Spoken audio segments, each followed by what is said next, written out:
Praise the Lord. Hallelujah. ஆண்டவரும் அருமரட்சகருமா இருக்கிற இயேசு கிறிஸ்துவின் நாமத்தில் உங்களுக்கு அன்பின் வாழ்த்துக்களை நான் மறுபடியும் உங்களுக்கு தெரிவித்துக் கொள்வதில் நான் மிகுந்த மகிழ்ச்சி அடைகிறேன். கர்த்தர் உங்களை ஆசீர்வதிப்பாராக. அல்லேலூயா. துன்பத்தை கண்ட நாட்களுக்கும் துயரத்தை கண்ட வருஷங்களுக்கும் தேவன் நம்மை சரியாய் மகிழ்ச்சியாக்குவார். அல்லேலூயா.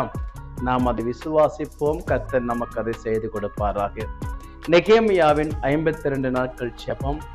ஆமே ஸ்தோத்திரம். இன்றைக்கு 8வது நாள். இந்த 8வது நாளில் உங்களை சந்திப்பதில் நான் மிகுந்த மகிழ்ச்சி அடைகிறேன். கர்த்தர் உங்களை பலப்படுத்துவாராக. அல்லேலூயா. ஒவ்வொரு நாளும் ஒவ்வொரு தலைப்பின் அடிப்படையில், வார்த்தையின் அடிப்படையில் நாம் என்ன செய்கிறோம்? ஒரு சில காரியங்களை நாம் இந்த ஸ்தோத்திரம் வார்த்தைகளை நாம் தியானித்துக் கொண்டிருக்கிறோம். ஆமென். அல்லேலூயா. இன்றைக்கு இந்த 8வது நாளில் என்ன நாம் வார்த்தையை நாம் தியானிக்க போகிறோம் என்று சொன்னால், நெகேமியாவுடைய காரியத்திலிருந்து நாம் கற்றுக்கொள்ளக்கூடிய காரியம் என்னவென்று சொன்னால், ஆமே ஸ்தோத்திரம். நெகேமியாவின் புஸ்தகம் 4ஆம் அதிகாரம் 17வது வசனம். நீங்க வீட்டில் இருக்கும்போது நீங்க அதை வாசித்து பாருங்கள். ஆமே ஸ்தோத்திரம். ஆமே ஸ்தோத்திரம். என்ன போட்டிருக்கு என்று சொன்னால், ஒரு கையினாலே அவர்கள் வேலை செய்ததாகவும் இன்னொரு கையினால் அவர்கள் ஆயுதத்தை பிடித்தவர்களாயும் இருந்தார்கள் என்று சொல்லி பார்க்க முடியும். அதை வைத்துக்கொண்டு அவர்கள் தங்களுடைய பணிகளை அவர்கள் செய்தார்கள். அல்லேலூயா. எவ்வளோ பெரிய ஒரு சேலஞ்சான ஒரு காரியம் என்று பாருங்களே. ஆமே ஸ்தோத்திரம். ஒரு வேலை செய்வதற்கு 2 கரங்களும் ஒருமித்தல் இருந்தால் தான் அந்த வேலைகளை நாம் சரியாக செய்ய முடியும். அல்லேலூயா. ஆனால் இவர்கள் ஒரு கையினாலே அந்த வேலைகளை செய்கிறார்கள், இன்னொரு கையினாலே அவர்கள் என்ன செய்கிறார்கள்? பட்டயத்தை பிடித்திருக்கிறார்கள், ஆயுதத்தை பிடித்திருக்கிறார்கள். ஏனால் எதிரிகள் எந்த நேரத்தில் வேண்டுமானால் வரலாம். இந்த வேலைகளை தடை செய்வதற்கு, இந்த காரியங்களை தடை செய்வதற்கு எந்த நேரத்தில் வேண்டுமானாலும் அங்குள்ள நபர்கள் அவர்களை ஆமை ஸ்தோத்திரம் தொந்தரவு செய்யும்படிக்காகவும் அல்லது அந்த வேலை தடை செய்வதற்காகவும் அங்குள்ள ஆட்கள் வருவார்கள் என்பதை ஆமை ஸ்தோத்திரம் அறிந்தபடியினாலும் அவர்கள் ஒரு கையில் ஆமை ஸ்தோத்திரம் வேலையை செய்து கொண்டே இன்னொரு கையில் அவர்கள் பட்டயத்தை என்ன செய்தார்கள்? ஆயுதத்தை வைத்து கொண்டிருந்து அவர்கள் செயல்பட்ட காரியத்தை நம்ம பார்க்க முடிகிறது.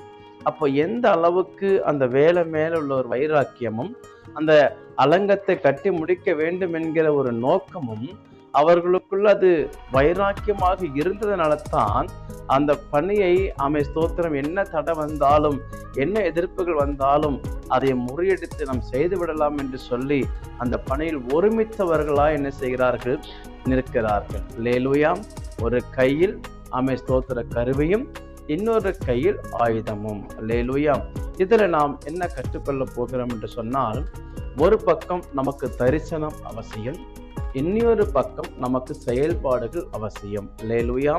ஆமே ஸ்தோத்திரம். வெறும் தரிசனத்தை மாத்திரம் வைத்துக்கொண்டு செயல்படாமல் இருப்போம் என்று சொன்னால் அதில் என்ன செய்ய முடியாது?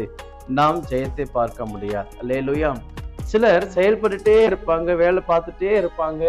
ஆமே ஸ்தோத்திரம். நான் சொல்றது பொதுவான காரியம். இது வேலையா இருக்கலாம், ஊழியமா இருக்கலாம், என்ன காரியமா இருக்கலாம். அதை செஞ்சுட்டே இருப்பாங்க. ஆனா அவங்க கிட்ட ஏதாவது இருக்கிற நோக்கம் இருக்குதா, தரிசனம் இருக்கான்னு கேட்டா என்ன இருக்காது? தெரியாது. அல்லேலூயா. எதையாவது ஒன்று சொல்லி அவர்கள் என்ன செய்வார்கள்? கடந்து போய் விடுவார்கள். அல்லேலூயா.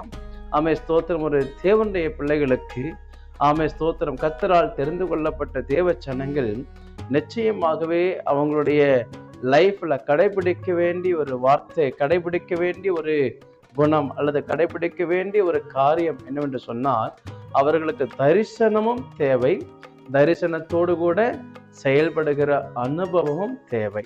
இது 2 சேர்ந்து செய்யும் பொழுது மாத்திரமே நாம் என்ன செய்ய முடியும்? ஒரு வெற்றியை நாம் பார்க்க முடியும். அல்லேலூயா.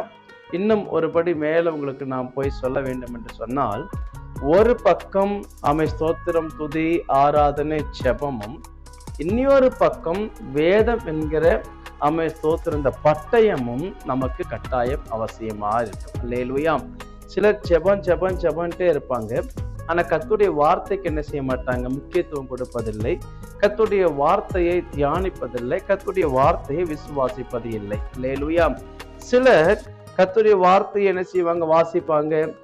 ஸ்தோத்திரம் எல்லாம் அவங்க செய்வாங்க. ஆனாலும் அவங்களுக்குள்ள ஒரு பர்சனலான ஜெபமோ அல்லது குடும்ப ஜெபமோ அல்லது வீட்டில் உள்ள ஜெபமோ என்ன செய்யாது? இருக்காது. அல்லேலூயா. இது ரெண்டும் சேர்ந்து ஒருமித்து செயல்பட்டால் நிச்சயமாகவே நமக்கு எதிராய் வருகிற சத்துருக்களை நாம் முறியடித்து விட முடியும். அல்லேலூயா. ஒரு பக்கம் துதியும் ஆராதனையும் ஜெபமும் இருக்கும்போது, இன்னொரு பக்கம் கர்த்தருடைய வார்த்தை என்கிற இந்த பட்டயம் நமக்கு இருக்கும்போது, ரெண்டும் நமக்கு என்னது? மிக மிக முக்கியமானது. அல்லேலூயா.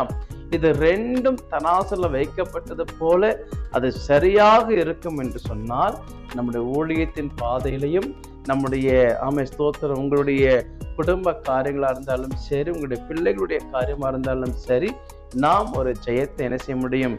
கட்டாயம் பார்க்க முடியும். நீங்கள் ஜெயத்தை பார்ப்பீர்கள், நீங்கள் வெற்றியை பார்ப்பீர்கள். அல்லேலூயா.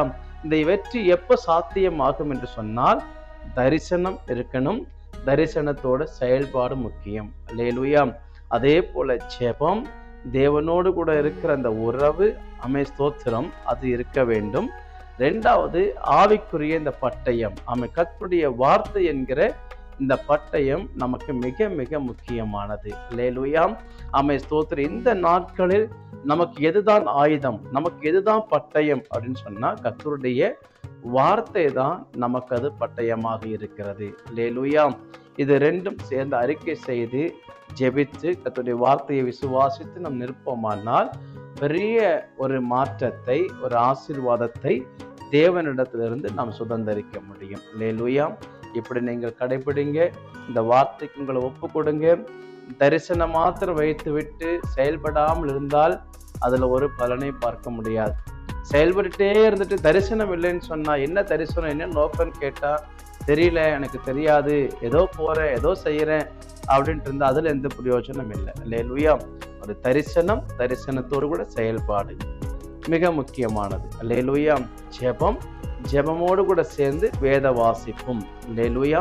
கர்த்தருடைய வார்த்தைக்கும் நாம் இம்பார்ட்டன்ட், முக்கியத்துவம் நாம் என்ன செய்யணும்? கொடுக்கிறவர்களா இருக்கணும். இது ரெண்டும் செயல்பட்டால் கர்த்தர் நம்முடைய வாழ்க்கையில, ஸ்தோத்திரம், உங்களுடைய வாழ்க்கையில ஆண்டவர் பெரிய காரியத்தை செய்ய முடியும். அல்லேலூயா. God bless you. கர்த்தர் உங்களை ஆசீர்வதிப்பாராக. ஸ்தோத்திரம். ஆண்டு உங்களை பலப்படுத்துவாராக. நம் கண்களை மூடி ஜெபிக்கலாம்.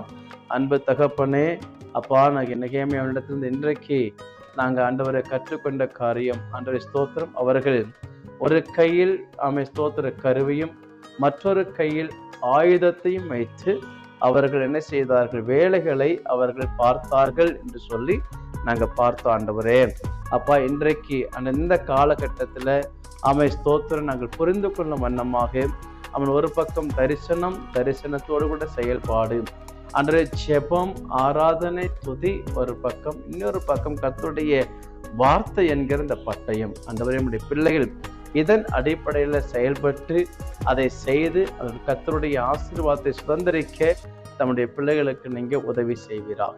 இயேசு கிறிஸ்துவின் நாமத்தில் உடைய பிள்ளைகளை வாழ்த்து நான் ஜெபிக்கிறேன். எங்கள் ஜீவனுள்ள பிதாவே, ஆமென். God bless you. கர்த்தர் உங்களை ஆசீர்வதிப்பாராக. ஆமென்.